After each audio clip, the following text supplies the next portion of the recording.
All right, so I mentioned that one of the reasons I was starting this channel to begin with was to answer questions that people I was either coaching or just helping in general had asked me. So one of the recent questions I had is what I would define as true strength and what is truly strong?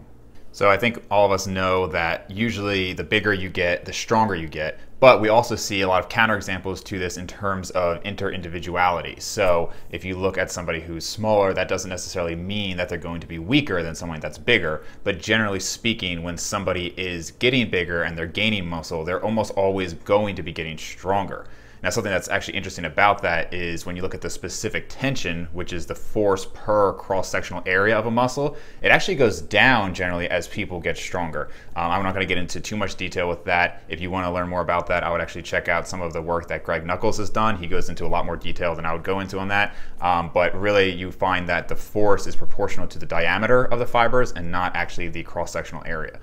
Something else that's going to influence strength is going to be your limb length, where your tendons are inserted, the muscle fibers you have, the proportion of type 1 fibers versus type 2 fibers. Generally, people think of type 2 as fast twitch and type 1 as slow twitch. So somebody who has a lot more type 2 fibers are going to have a more powerful output, whereas type 1 is going to be more of like when you think of endurance runners and things like that.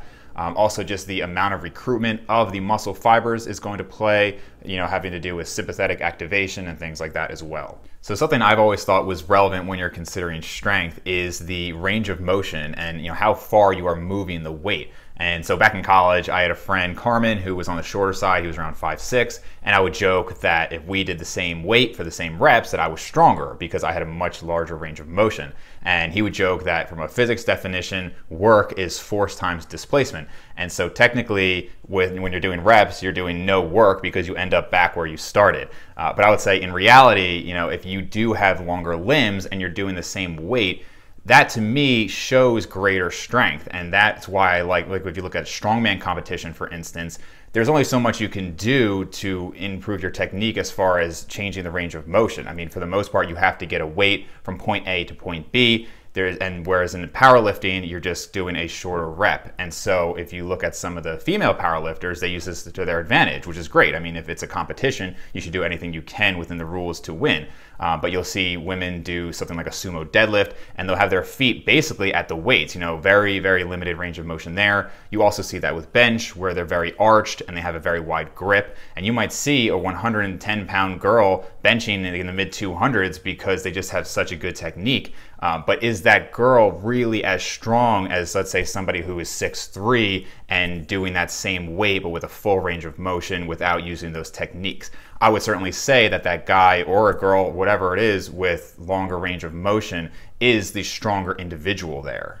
Another example of that would be the Mountain from Game of Thrones, Halfthor. If you look on YouTube, he has a video of him arm wrestling Devin Larratt, I believe is his name, one of the top arm wrestlers in the world.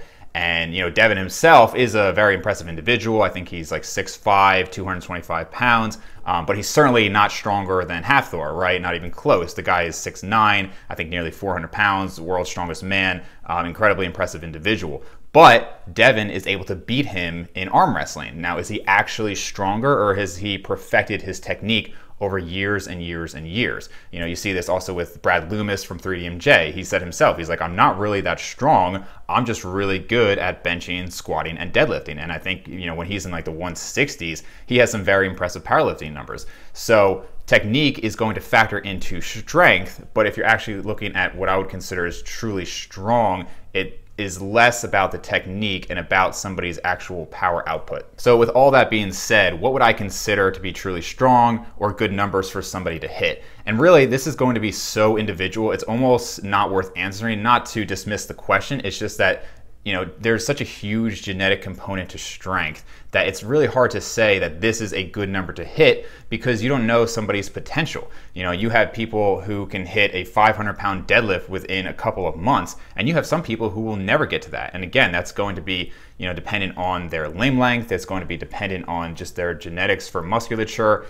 There's so many things that go into that. It's really hard to say. You also have people who might actually hit the same strength numbers eventually in their life, but they'll hit it at very different rates. And so if you look at somebody like Eric Helms and myself, we both have similar stats in terms of our height, the max weight that we hit, and our strength. He's got a little bit more strength than I do at my peak, but we had similar numbers. But he said himself that he got to 90% of those numbers within 2 years of lifting, whereas for me to hit those numbers, it took closer to 10 years of lifting. So there's a huge difference in the curve of how much you're gaining strength and how quickly that's happening as well. So without beating around the bush for the question anymore, what actual numbers would I give? I would say, as far as for lifetime numbers that I think are really solid numbers for the average person, if you are average height, average genetics, what do I think, let's say 10 plus years you can hit?